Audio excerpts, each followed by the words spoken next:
Oh, man, I had you scheduled for 11, but man, I'm ready to rock if you are. Oh, that's fine. My instructions here to say it's at 11 o'clock, but I'm supposed to call a few minutes in advance. So this is me calling a few minutes in advance. I love that because, it's those that call 10 minutes where we should have started from. It's like, oh, come on.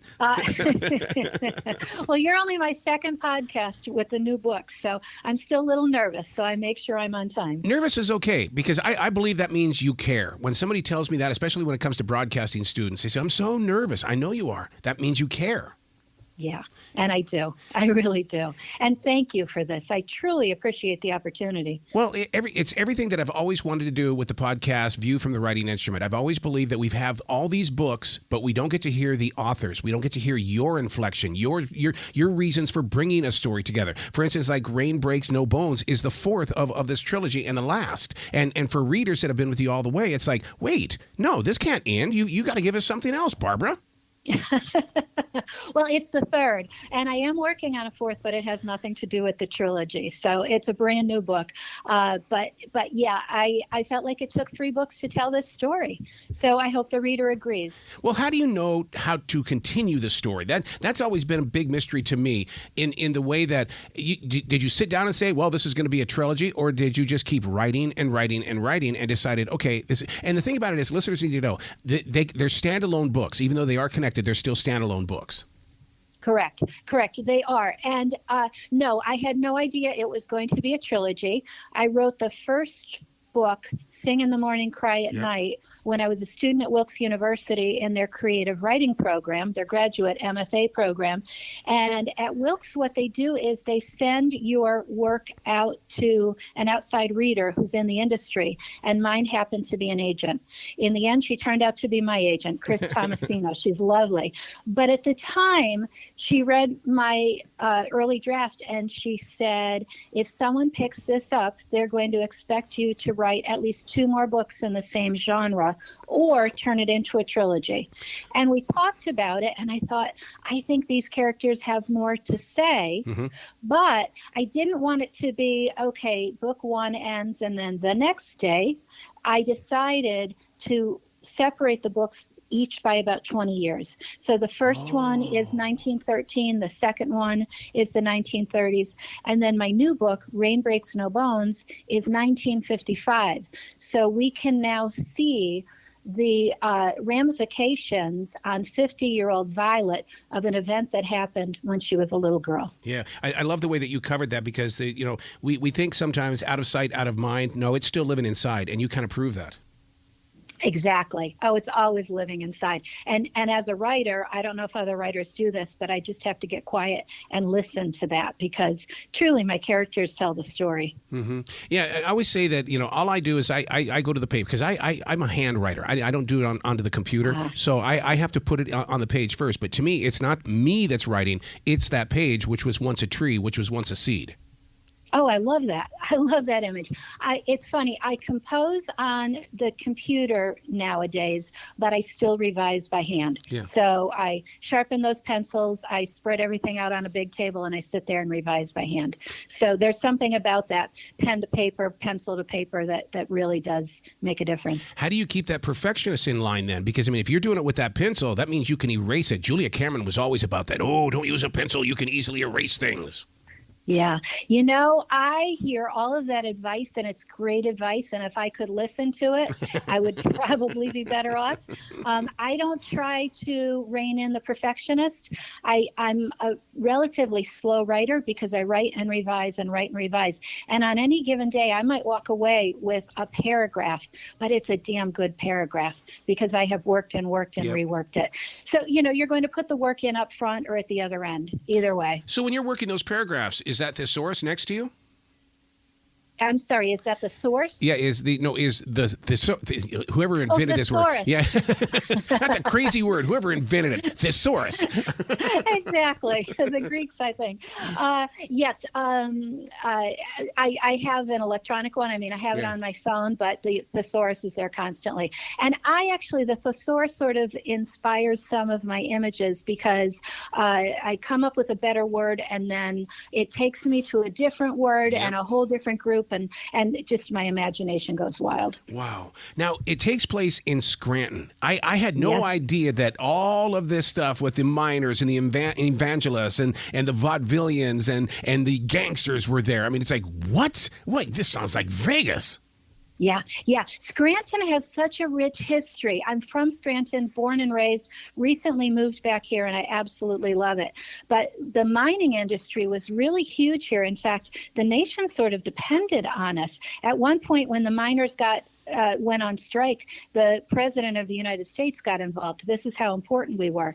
Also, our proximity to New York, when in the times of vaudeville, we were one of the early stops so people could try their acts out here. Wow. So there was all kinds of life happening in Scranton. And you had the wealthy, you had the coal barons who were benefiting, and then you had the miners who were really suffering. They were working 12 hours a day, 6 hours a week. And in my first book, I look at the mining industry.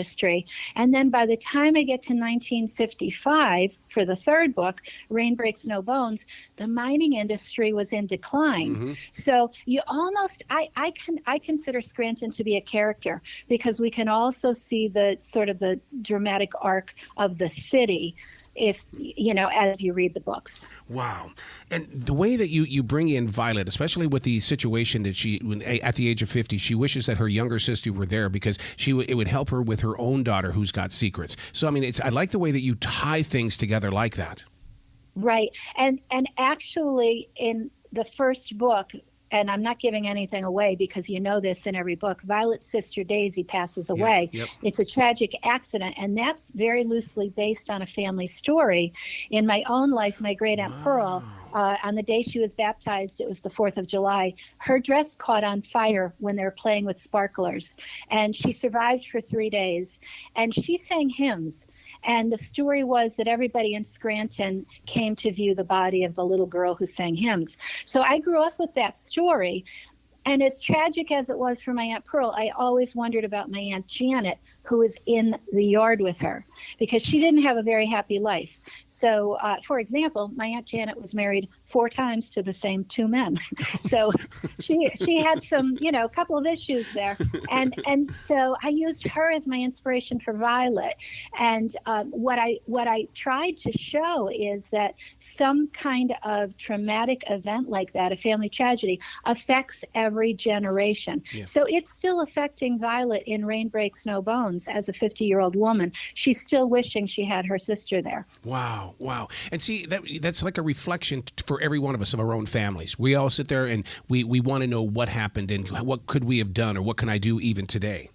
Exactly. And even in my family, it's funny. I've had conversations with my cousins. Now, we're 2 or 3 generations removed from the accident, and yet we're all still afraid of sparklers. We're all still probably too careful with the children who are in our care, that sort of thing. So it's just that idea of, we're still trying to make sense of, we're still trying to deal with that trauma, and we weren't even alive when it happened.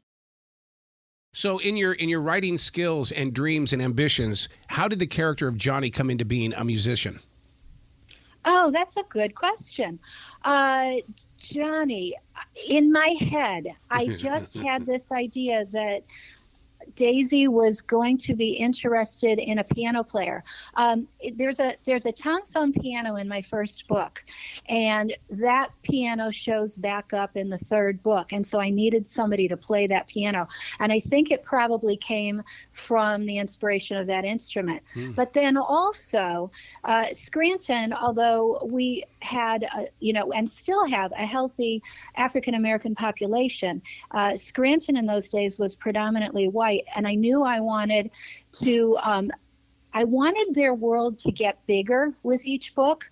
And so part of it was 1955, the civil rights movement is heating up, and I wanted to reflect that in the book. And so Johnny is from out of town, and he's a Black character who comes to town and sees Scranton through those eyes, and then Daisy, who's a white character, they have a relationship. She's a dancer, he's a musician, so it's a natural fit. But I was also able to look at just what was happening in the world. And I have to say, I have a character in the book. He's the band leader, Ferdy Bostocki. He's a real person. And Ferdy Bostocki in real life broke the color barrier when he had African-American musicians in his band. I interviewed some local musicians and got the backstories. So when I had that happen for Johnny in Scranton, that's based on a real story. Wow. The way that you bring reality into a storyline, and that fascinates me, because you're right. There's always a reason and a purpose, especially when you're talking about that piano, and all of a sudden it shows up in book number 3. Because now if somebody starts at book number 1, they could see the first piano as being, oh, she planted an Easter egg in this story. Oh, something's going to happen. It makes me want to get deeper into those paragraphs. Yeah, and what's funny is I really didn't plant the Easter egg. I mean, I've done a little bit of that since, but I didn't know I was writing a trilogy. I believe there's a bigger force. You can call it God, you can call it the muse, whatever you want to call it. Somehow what I set up in book 1 eventually ended up in Rain Breaks No Bones. And again, you can read them separately. There's no need to read them in order. But if you're reading book 3, you see this great piano. If you read book 1, you know where the piano came from. So it's that sort of thing. The energy of your writing. I live in a forest, and I believe that there's something that's out there in that forest that is controlling my dream of writing and the podcasting and everything like that. Do you believe in the same kind of thing? Are trees talking to you, or some sort of spirit? I wouldn't say trees so much. I mean, I do like to get out in nature, don't take me wrong, but I have just learned that there is a voice in my head, and there's something bigger than I understand, and I'm okay with not understanding it. I just say thank you.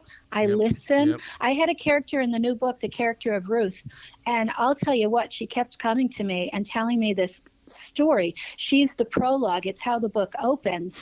And I kept saying, listen, this is a great story, but it doesn't belong in this book. I'll get back to you. And she wouldn't let go. And honestly, it sort of delayed the book because I wasn't listening. And then maybe, I don't know, 6-8 months into it, all of a sudden I stopped, I listened, I did some meditating, some free writing, and it came to me. I knew exactly this was as much her story as it was everybody else's. So you have to listen to whatever that force is. Yeah. I just hear it in my head. Do you set up some rules? And I do that in the way that it's like, okay, you can stay here, you can do what you need to do so that we can move forward, but you cannot do anything in the shape of being bad. And if you do, you're gone. I don't really set rules that way. I don't think. I will say just a personal rule. If I'm using a real person, like for example, Ferdy Bostocki, I like to pepper the books with real events that were going on in real people. Mm-hmm. I won't turn those people into bad characters. I mean, he was a good man. I'm sure he lived a good life. And so I wouldn't do that to somebody who's living. I change a lot of names so that people don't think that, when I get into some of the darker forces, that I'm talking about their families. So that is a rule for me. I totally understand that, because one of my books deals with my younger years as in high school, and I didn't change the names, and Tony to this day is still pissed off at me. I mean, well, I will say I have this group. I used to be a teacher. I taught high school English for 31 and a half years. And so in the second book, it opens at the Good Shepherd Infant Asylum for wayward girls, and the girls are pregnant, and I named all the girls after my teacher friends, but I did get their permission, so they're all pregnant teenagers in the second, in All Waiting Is Long. So that was fun. Where can people go to find out more about what you're doing and to get into all of these books? Oh, thank you. My website is a great place to start. It's barbarajtaylor.com. And if you go to barbarajtaylor.com, you can also find, I have a Facebook author page, Barbara J. Taylor Author. I'm on Instagram by the same handle. And I just go into the inspiration for the books and give you some backstory. So it's a great place to start, barbarajtaylor.com. And once again, that's every bit the reason why I started View from the Writing Instrument, because, I mean, we don't know what you went through in order to put a book together, or how much research went into it. And to me, all of these great novels are still... They're written, but they're underneath people's beds or in the attic. And my goal is to get people to wake up and get it out there. Oh, that's such a great goal. I love that. I appreciate that as a writer. So thank you. Well, you've got to come back to this show anytime in the future. You got that other book that's going to be coming, so I expect to hear from you. Thank you so much. And I truly appreciate this. I love what you're doing. So thank you so much. Well, you be brilliant today, okay? Thank you. You as well. I love that. If I were still teaching, I'd say the same thing to my students. Excellent. Have a great day.